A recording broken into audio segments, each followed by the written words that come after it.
साथियों नमस्ते। तो आज हम अध्याय 1 वास्तविक संख्याएं के जो इंपॉर्टेंट पॉइंट है वो पढ़ेंगे और हमारा पहला पॉइंट है वास्तविक संख्या, जो कि हमारे चैप्टर का नाम है। तो देखो, क्लास 9th में हमने सीखा था कि वास्तविक संख्या क्या होती है। तो यहाँ परिभाषा लिखी है, परिमेय तथा अपरिमेय संख्याओं के समूह को वास्तविक संख्या कहते हैं, है ना। तो वास्तविक संख्या क्या होती है? जिन ऐसी संख्याएं जिनमें परिमेय संख्या भी हो, अपरिमेय संख्या भी हो, तो वो सारी संख्याएं आपकी क्या कहलाएगी? वास्तविक संख्याएं कहलाएगी। अब परिमेय संख्या क्या होती है? तो देखो, सेकंड पॉइंट हमारा है परिमेय संख्या, जो कि हमने क्लास 9 पे बड़े ढंग से सीखा था। क्या होती है परिमेय संख्या? वे संख्या जिन्हें हम p बटा q के रूप में लिख सकते हैं, परिमेय संख्या कहलाती है। जैसे 2, 5, -3, 3/4 आदि, है ना। और ये जो p और q है वो हमारे क्या होना चाहिए? पूर्णांक होने चाहिए, है ना। और q हमारा क्या नहीं होना चाहिए? जीरो नहीं होना चाहिए। तो वे संख्याएं जिन्हें हम p बटा q के रूप में लिख सकते हैं वो हमारी क्या होती है? परिमेय संख्या। अब परिमेय संख्या में क्या क्या आता है? तो देखो, परिमेय संख्या में बहुत सारी संख्याएं आती है। एक तो आती है प्राकृत संख्या। प्राकृत संख्या क्या होती है? जो 1 से स्टार्ट होती है और अनंत तक चलती है ना, 1 के बाद अनंत तक चलती है, उन्हें हम क्या कहते हैं? प्राकृत संख्या। ये हमारी कैसी संख्या है? ये हमारी परिमेय संख्या है, क्योंकि इनको हम p बटा q के रूप में लिख सकते हैं। कैसे लिख सकते हैं? जैसे मैंने एक संख्या ली 2, है ना। अगर मैं 2 के नीचे 1 लगा दूं तो ये 2/1 बन गया, है ना। और 2/1 का मतलब क्या होता है? 2 ही होता है, यानी 2 में जब मैं 1 का भाग लगाऊंगा तो मुझे क्या मिलेगा? 2 मिलेगा। कुल मिला के मैंने 2 को p बटा q के रूप में लिख दिया, इसलिए ये मेरी संख्या क्या है? परिमेय संख्या है। और परिमेय संख्या में क्या आता है? तो देखो, पूर्ण संख्या भी हमारी क्या होती है? परिमेय संख्या होती है। अब पूर्ण संख्या क्या होती है? जो 0 से स्टार्ट होती है और अनंत तक चलती है, उसे हम पूर्ण संख्या कहते हैं, है ना। और पूर्ण संख्या में ये जो 0 है वो बहुत इंपॉर्टेंट रोल निभाता है। अब 0 को भी हम क्या लिख सकते हैं? p बटा q के रूप में लिख सकते हैं। कैसे? 0/1, है ना। 0 में 1 का भाग दूंगा, क्या मिलेगा? 0 मिलेगा। अब क्योंकि मैंने 0 को p बटा q के रूप में लिख दिया, इसलिए ये मेरी कैसी संख्या है? परिमेय संख्या है ना। आगे देखो, आगे है तीसरी जो संख्या है वो पूर्णांक संख्या। ये भी हमारी क्या है? परिमेय संख्या है ना। अभी हमने यहाँ लिखा, देखो, p और q क्या है? पूर्णांक है। तो ये पूर्णांक भी एक संख्या है। और पूर्णांक क्या? पूर्णांक संख्या किसे कहते हैं? ऐसी संख्या जिसमें 0 हो, 0 के इधर हमारी सारी कैसे संख्या हो? धनात्मक संख्या हो, 0 के इस साइड में सारी माइनस वाली संख्या हो। तो इन सभी संख्याओं को हम क्या कहते हैं? पूर्णांक संख्या कहते हैं। ठीक है। जहां पर ये प्लस वाली जो संख्या होती है उन्हें हम धनात्मक पूर्णांक कहते हैं, और माइनस वाली जो संख्या होती है उसे हम ऋणात्मक पूर्णांक कहते हैं, है ना। तो जहां हम ये p बटा q लिखते हैं ना, तो ये p और q हमारे क्या होते हैं? पूर्णांक होते हैं, यानी ये प्लस के भी हो सकते हैं और माइनस के भी हो सकते हैं। तो ये प्राकृत संख्या, पूर्ण संख्या, पूर्णांक संख्या, ये सारी संख्या हमारी क्या है? परिमेय संख्या है। इसके अलावा अगर मैंने कोई भिन्न ले ली 3/4, तो ये भी परिमेय संख्या, क्योंकि ये p बटा q के रूप में है ना। तो सारी भिन्न, जितनी भी भिन्न होती है वो भी हमारी क्या होती है? परिमेय संख्याएं होती है। अगला पॉइंट देखो, अगला पॉइंट है अपरिमेय संख्या। अब अपरिमेय संख्या क्या होती है? तो वे संख्या जिन्हें हम p बटा q के रूप में नहीं लिख सकते हैं, अपरिमेय संख्या कहलाती है। जैसे 0.31, 311, 3111, 31111, और उसके बाद ये संख्या लगातार चलती जा रही है। तो ऐसी संख्याओं को हम कभी भी p बटा q के रूप में नहीं लिख सकते हैं। फिर √2, √3, पाई, ये भी हमारी कैसी संख्या है? अपरिमेय संख्या है। और ये सारी चीजें हमने कक्षा 9 में बड़े ढंग से, अच्छे ढंग से सीखी थी, है ना। अब देखो, यहाँ पर मैंने वास्तविक संख्या में कौन कौन सी संख्याएं होती है? परिमेय संख्या और अपरिमेय संख्या, ये दोनों ही हमारी क्या कहलाएगी? वास्तविक संख्या कहलाएगी, है ना। फिर परिमेय संख्या को हम किस में लिख सकते हैं? p बटा q के रूप में लिख सकते हैं। इसमें कौन कौन सी संख्या आएगी? तो इसमें प्राकृत आएगी, पूर्ण आएगी, पूर्णांक आएगी, जो भी मैंने आपको समझाया था, है ना। फिर अपरिमेय संख्या क्या होती है? तो उनके उदाहरण मैंने यहाँ लिखा है, क्योंकि इनको हम p बटा q के रूप में नहीं लिख सकते। इसके बाद मैंने एक नया पॉइंट लिया है, वो है वास्तविक संख्या रेखा, है ना। ये संख्या रेखा भी आपको ध्यान में होनी चाहिए, और ये भी हमने 9th में पढ़ रखी है कि जो वास्तविक संख्या रेखा होती है उसके बीच में क्या होता है? 0 होता है। 0 के इस साइड में एक एक यूनिट छोड़कर, ये यूनिट जो होता है सब में ये समान लंबाई की होती है, ये यूनिट समान लंबाई की होती है। तो 0 के इस तरफ सारी कैसी संख्या है? प्लस की संख्या, धनात्मक संख्या। और 0 के इस साइड में सारी माइनस की संख्या, ऋणात्मक संख्या है। और 0 ना तो धनात्मक होता है, न ऋणात्मक होता है। तो ये वास्तविक संख्या रेखा भी हमें याद होनी चाहिए, है ना। अब देखो, हमारा जो ये 10th क्लास का चैप्टर 1 है, पुराना जो चैप्टर था वो, उसमें बहुत सारे बदलाव आ चुके हैं। अब 2023-24 में बहुत सारे बदलाव आ चुके हैं। तो वो जो बदलाव आए हैं मैं केवल वही आपको पढ़ाऊंगा, है ना। यानी जो नए सिलेबस के अकॉर्डिंग हमें पढ़ना है वही चीजें हम पढ़ेंगे। तो नेक्स्ट पॉइंट है हमारा वास्तविक संख्याओं के 2 अति महत्वपूर्ण गुण। यानी 10th क्लास में जो अब हमें पढ़ना है वो हमें ध्यान रखना है कि ये जो हम वास्तविक संख्या पढ़ रहे हैं, जो परिमेय भी है अपरिमेय भी है ना, तो ये जो वास्तविक संख्याएं हैं, ठीक है, इसमें हमें क्या पढ़ना है? इसके 2 गुण पढ़ने हैं। अब वो 2 गुण कौन से हैं? तो देखो, पहला गुण हमारा है यूक्लिड विभाजन एल्गोरिथम, जिसे हम कलन विधि भी कहते हैं। ये हमारा पहला गुण हो गया, ठीक है। और दूसरा वास्तविक संख्याओं का जो सबसे इंपॉर्टेंट गुण है वो है अंक गणित की आधारभूत प्रमेय। ये हमारा दूसरा गुण हो गया। तो वास्तविक संख्याओं के इस चैप्टर में हमें 2 इंपॉर्टेंट गुण पढ़ने हैं। पहला है यूक्लिड विभाजन एल्गोरिथम और दूसरा है अंक गणित की आधारभूत प्रमेय। अब ये जो पहला गुण है ना, यूक्लिड विभाजन एल्गोरिथम, वो हमारे चैप्टर से हटा दिया है। फिर भी हम इसको समझेंगे कि ये गुण है क्या, है ना। शॉर्ट में इसको समझ लेते हैं। बाकी ये जो सेकंड वाला गुण है इसका विस्तार से चैप्टर में हमें दिया हुआ है, तो इसको हमें अच्छे से समझना है। तो पहला गुण देखो, यूक्लिड विभाजन एल्गोरिथम क्या कहती है? जो यूक्लिड विभाजन एल्गोरिथम कहती है, यह दिए गए 2 धनात्मक पूर्णांक, अभी हमने समझा था धनात्मक पूर्णांक क्या होता है ना, पूर्णांक संख्याओं में जो प्लस वाली संख्या होती है, तो कोई भी प्लस वाली हमें कितनी संख्याएं लेनी है? 2 संख्याएं लेनी है। तो यह दिए गए 2 धनात्मक पूर्णांकों के एचसीएफ निकालने की एक विधि है। ये जो आपको यूक्लिड विभाजन एल्गोरिथम लिखा है, ये एचसीएफ ज्ञात करने की क्या होती है? एक विधि होती है।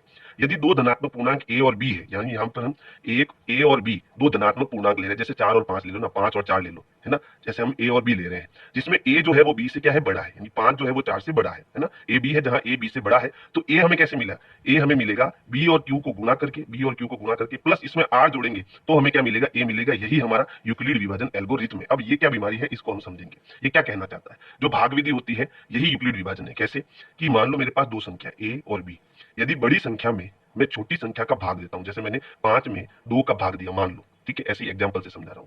तो 2 का भाग दूंगा तो 2 का भाग कितनी बार जाएगा, 2 दूनी 4, है ना, बचेगा कितना, 1।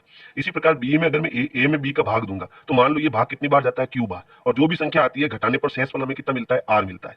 ठीक है, तो ये 5 हमें अब वापस चाहिए। ये 5 हमें कैसे मिलेगा, तो देखो ये 5 कैसे मिलेगा, जैसे ये 5 है, ये मुझे वापस चाहिए, तो क्या करूं, जिसका हमने भाग दिया है और जितना हमारा भाग फल आया है उसका उससे गुणा कर दो, यानी 2 का 2 से गुणा कर दो और फिर इसमें शेषफल जोड़ दो, यानी कि 1 जोड़ दो। यानी भाजक को भागफल से गुणा करके शेषफल जोड़ने पर मुझे वापस वो संख्या यानी भाज्य मिल जाएगा।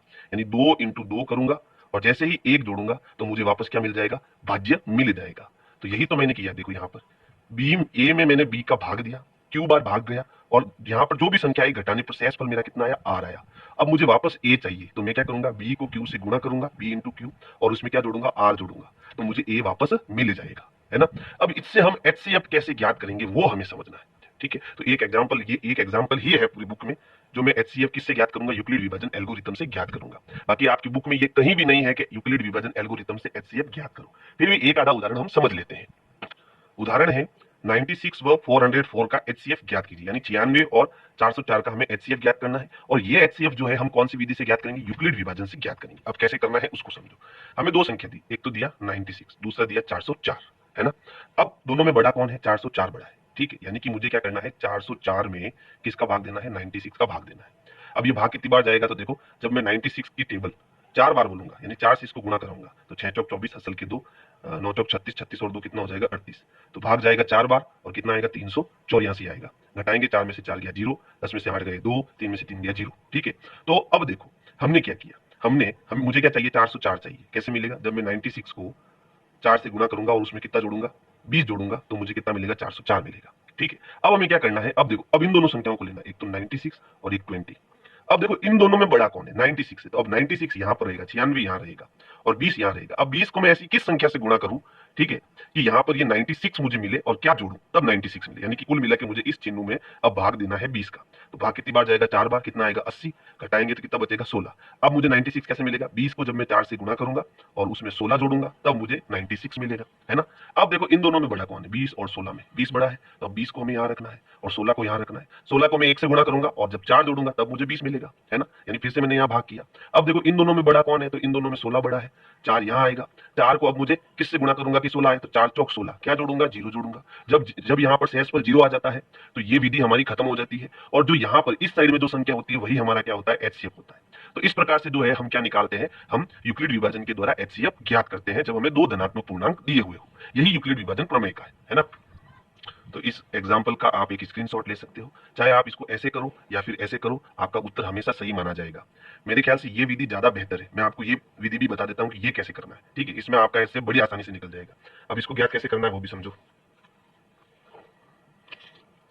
तो इसमें हमें क्या करना है, देखो सबसे पहले बड़ी संख्या कौन है, 404 है। तो इसमें हमें किसका भाग देना है, चिन्हों का भाग देना। भाग कितनी बार जाएगा, 4 बार, कितना आएगा, 384 आएगा। 4 में से 4 गया 0, 10 में से 8 गए 2, 20 बचा।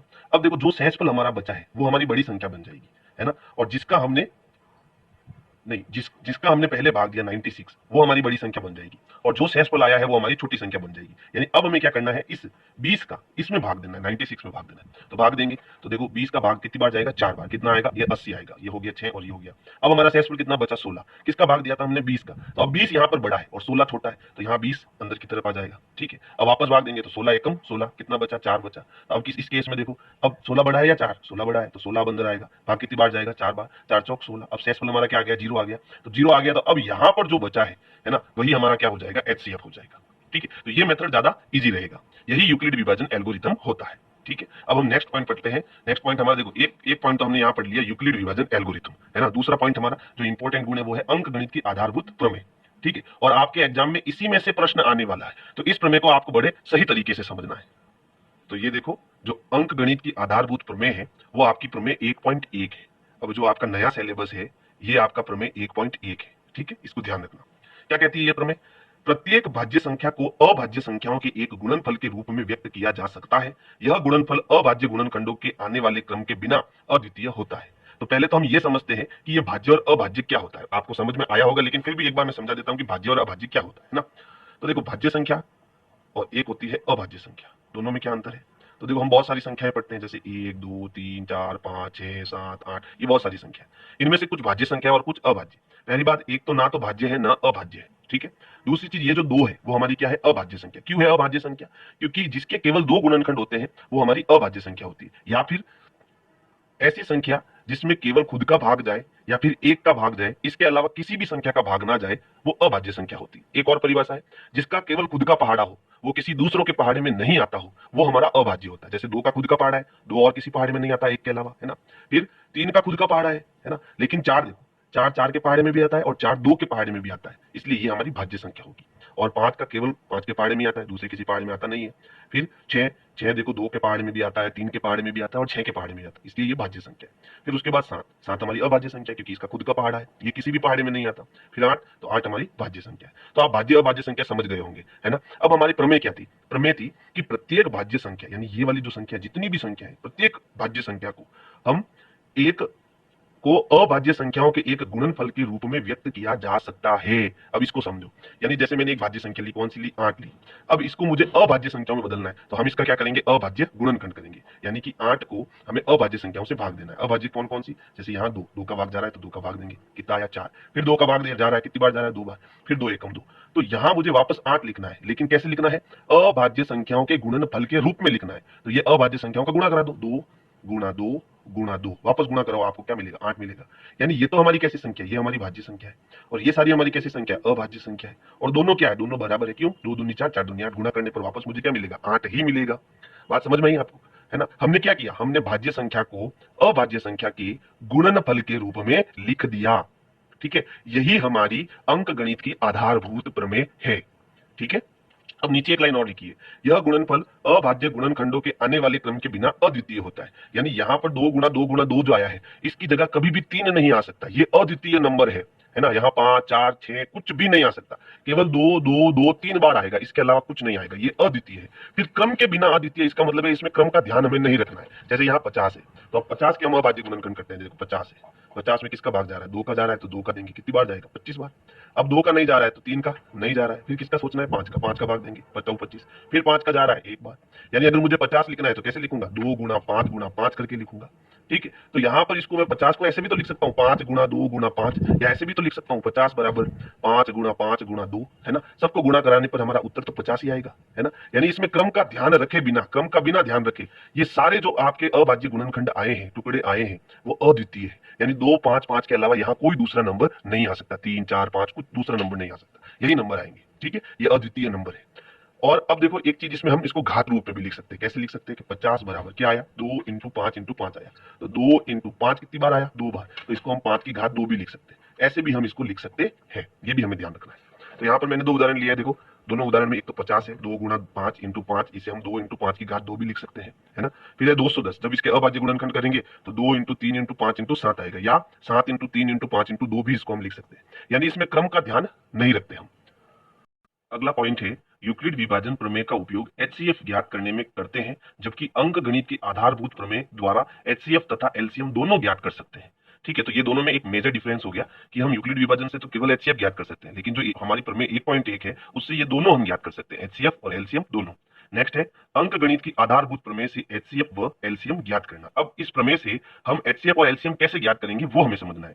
सबसे पहले देखो, एचसीएफ कैसे ज्ञात करना? संख्याओं में प्रत्येक उभयनिष्ठ अभाज्य गुणनखंड की सबसे छोटी घात का गुणनफल जो होता है वही हमारा क्या होता है? एचसीएफ होता है। अब इसको हम एक एग्जांपल से समझते हैं। जैसे यहाँ पर मैंने 6 और 20 का एक एग्जांपल लिया है, और इससे हमें क्या ज्ञात करना है? एचसीएफ ज्ञात करना है। 6 और 20 का हमें क्या निकालना है? एचसीएफ निकालना है। तो सबसे पहले देखो, 6 को हमें क्या करना पड़ेगा? प्रमेय क्या कहती है? भाज्य संख्या को अभाज्य संख्या की गुणनफल के रूप में लिखना। तो इसके हमें क्या करना पड़ेगा? अभाज्य गुणनखंड करना पड़ेगा। सबसे पहले किसका भाग देंगे? 2 का, 2 एकम 2, 2 दूनी 4, 2 त्रिया 6। अब किसका भाग जाएगा? 2 का तो जाएगा नहीं, तो 3 का भाग देंगे, 3 एकम 3।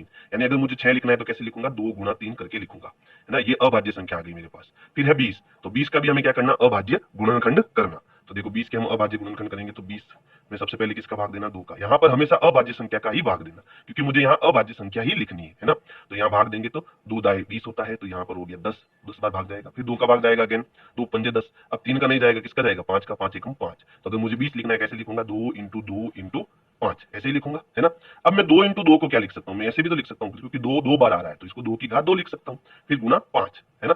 अब देखो एक तो मुझे ये देखना है, दूसरा मुझे ये वाला देखना है। अब HCF में क्या कह रहा था, अभी ये नोट्स में क्या कह रहा था कि संख्याओं में प्रत्येक उभयनिष्ठ यानी कॉमन जो दोनों में हो अभाज्य गुणनखंड की सबसे छोटी घात का गुणनफल, है ना। तो अब देखो इन दोनों में, देखो इन दोनों में 2 के ऊपर यहाँ पर 1 घात है और यहाँ 2 घात है, और 2 दोनों में है यानी कि उभयनिष्ठ है ना, उभयनिष्ठ संख्या लेनी है। इसकी सबसे छोटी घात, तो देखो यहाँ घात 2 है और यहाँ घात 1 है, तो छोटी घात कौन हुई, घात 1 हुई, है ना। तो यही हमारा क्या होगा, HCF होगा, है ना। तो यहाँ हमें क्या लिखना है, 6 और 20 का जो HCF होगा, है ना, वो कितना होगा, 2 होगा, ये हमारा आंसर होगा। इस प्रकार से हमें HCF ज्ञात करना है। यहाँ पर देखो मैंने HCF ज्ञात किया है। सबसे पहले 6 और 20 का HCF ज्ञात करना है, तो 6 के गुणनखंड 2 की घात 1 इंटू 3 की घात 1, फिर 20 को क्या लिख सकते हैं, 2 की घात 2 इंटू 5, फिर इन दोनों में 2 है, उभयनिष्ठ कौन है, 2 है, इसकी छोटी घात कौन सी, 1 है, तो यही हमारा क्या हो जाएगा, HCF हो जाएगा। अब LCM कैसे ज्ञात करना, तो यहाँ मैंने क्या लिखा है, संख्याओं में प्रत्येक अभाज्य गुणनखंड की सबसे बड़ी घात का गुणनफल। अब यहाँ उभयनिष्ठ नहीं लेना है अपने को, यहाँ पर प्रत्येक अभाज्य संख्या लेनी है और प्रत्येक अभाज्य संख्या की सबसे बड़ी घात को हमें लेना है, ठीक है। तो देखो एलसीएम हम कैसे ज्ञात करेंगे, जैसे हमें यहाँ पर यही प्रश्न दिया, 6 और 20 का एलसीएम हमें निकालना है, ठीक है। तो यहाँ पर पहले तो इनके अभाज्य हम गुणनखंड करेंगे, तो इसका क्या आया, 2 गुना 3 आया, और 20 का क्या आया, 20 का आया 2 की घात 2 गुना 5, है ना, ये 20 का अभाज्य गुणनखंड आया। लेकिन अब 6 और 20 का जो एलसीएम होगा वो क्या होगा कि यहाँ अब हमें उभयनिष्ठ नहीं देखना है, हमें उस संख्या की सबसे बड़ी घात देखनी है, सारी जितनी भी संख्या है उसकी सबसे बड़ी घात देखनी है। तो 2 देखो, यहाँ पर घात 1 है और यहाँ घात 2 है, तो इसकी बड़ी घात कौन हुई, ये हुई, तो 2 की घात 2 हमें लेना है। 3 इसमें है लेकिन इसमें नहीं है, तो हमें 3 तो लेना ही लेना है, ठीक है, प्रत्येक संख्या लेनी है। 5 इसमें है, इसमें नहीं है, तो 5 हमें लेना है। तो ये प्रत्येक संख्या की कैसी हो गई, बड़ी घात हो गई, प्रत्येक संख्या की बड़ी घात। देखो यहाँ 2 की घात 1 था, यहाँ 2 की घात 2 है, तो बड़ा कौन है, किसकी घात बड़ी है, 2 की घात 2 बड़ी है, तो इसको हमें लेना है, फिर इसको भी लेना है, इसको भी लेना है। अगर 3 में भी कोई बड़ी घात होती तो वो भी हम लेते, है ना। तो अब इनको गुणा कराएंगे, वही हमारा क्या हो जाएगा, एलसीएम हो जाएगा। अब 2 की घात 2 का मतलब 2 गुना 2 यानी कितना, 4, तो यानी 2 की घात 2 मतलब 4, फिर 4 का 3 से गुणा कराया 12, फिर 12 का 5 से गुणा कराओ कितना हो गया, 60, तो यानी इसका जो एलसीएम आया वो कितना आया, 60 आया। अब 6 और 20 का एचसीएफ तो कितना आया, एचसीएफ तो आया 2, और 6 और 20 का एलसीएम कितना आया, तो एलसीएम आया 60, ठीक है, एलसीएम कितना आया, 60 आया। तो इस प्रकार से हम इन गुणनखंडों की सहायता से हम बड़ी आसानी से एलसीएम और एचसीएफ ज्ञात कर सकते हैं। अगला पॉइंट है HCF तथा LCM में संबंध। अब देखो यहाँ HCF और LCM में एक बहुत इंपॉर्टेंट संबंध होता है, ये बहुत इंपॉर्टेंट है, ध्यान रखना, आपको एग्जाम में पूछेगा। तो ये है किन्हीं दो धनात्मक पूर्णांक A और B के लिए जो A और B का HCF है और A और B का जो LCM है, जब इन दोनों का गुणा करेंगे, HCF और LCM दोनों का गुणा करेंगे, तो वो इन दोनों संख्याओं के गुणनफल के बराबर आएगा। अब इसको समझने के लिए हम क्या करेंगे, जो हमने 6 और 20 का LCM और HCF निकाला था उसी की सहायता से एक प्रश्न ले रहे हैं। प्रश्न क्या है, 6, 20 यानी यहाँ पर एक संख्या हो गई A और दूसरी संख्या हो गई B, 6 और 20 दो संख्या हो गई, का LCM हमने कितना निकाला, 60 निकाला। यानी ये प्रश्न में दिया हुआ है 6, 20 का LCM 60 है, तो 6, 20 का HCF ज्ञात कीजिए। यानी हमें क्या दिया हुआ है प्रश्न के अंदर, हमें दिया हुआ है 6 और 20 का जो LCM है वो कितना दिया हुआ है, 60, और HCF हमें क्या करना है, ज्ञात करना है। यहाँ A हमें दे रखा है, A कितना है, 6 है, और B कितना है, B हमें दे रखा है 20, यानी ये जो संख्या A, ये 6 और 20 जो है वो संख्या है A और B। अब सूत्र देखो, हमें क्या करना, इन दोनों का LCM और HCF का गुणा करना, और फिर यहाँ बराबर में A और B का यानी संख्याओं का गुणा करना। तो हमारा जो सूत्र है वो क्या है, LCM इंटू HCF बराबर A गुना B। तो LCM हमें कितना दिया हुआ है, LCM हमें दिया हुआ है 60, HCF हमें ज्ञात करना है, A कितना है 6 गुना B कितना है 20, ठीक है, HCF ज्ञात करना है, HCF यही रहेगा, 6 गुना 20 भी अपनी जगह पर रहेगा। ये जो 60 है वो गुणे में है, तो उधर किस में जाएगा, भाग में यानी कि बट्टे में, तो बराबर की इस साइड में 60 किस में आएगा, बट्टे में आएगा। अब इसको सरल करेंगे, 0 से 0 कटेगा, 6 से 6 कटेगा, तो HCF ऑटोमेटिक कितना आया, 2 आया। तो इस प्रकार से हम HCF बड़ी आसानी से ज्ञात कर सकते हैं। देखो अगला पॉइंट है हमारा प्रमेय 1.2, ये बहुत इंपॉर्टेंट प्रमेय है। 3 नंबर का एक जो प्रश्न बनता है वो इसी प्रमेय के अकॉर्डिंग बनता है, ठीक है। और इस पर हमें एक प्रमेय दी हुई है, प्रमेय 1.3, जो किस पर आधारित है, प्रमेय 1.2 पर आधारित है, और ये है √2 एक परिमेय संख्या है, अपरिमेय संख्या है, ये हमें सिद्ध करना है या फिर हमें ये बताना है। तो इसके लिए मैं एक अलग से नई वीडियो बनाऊंगा जिसमें हम √2, √3, √5 ये सारी संख्या अपरिमेय संख्या है, क्यों है उसको हमें सिद्ध करना है, तो इस पर मैं एक पूरी नई वीडियो बनाऊंगा। तो आज के लिए इतना ही। अगर मेरी वीडियो पसंद आ रही है तो वीडियो को लाइक करना है, अपने दोस्तों को शेयर करना है।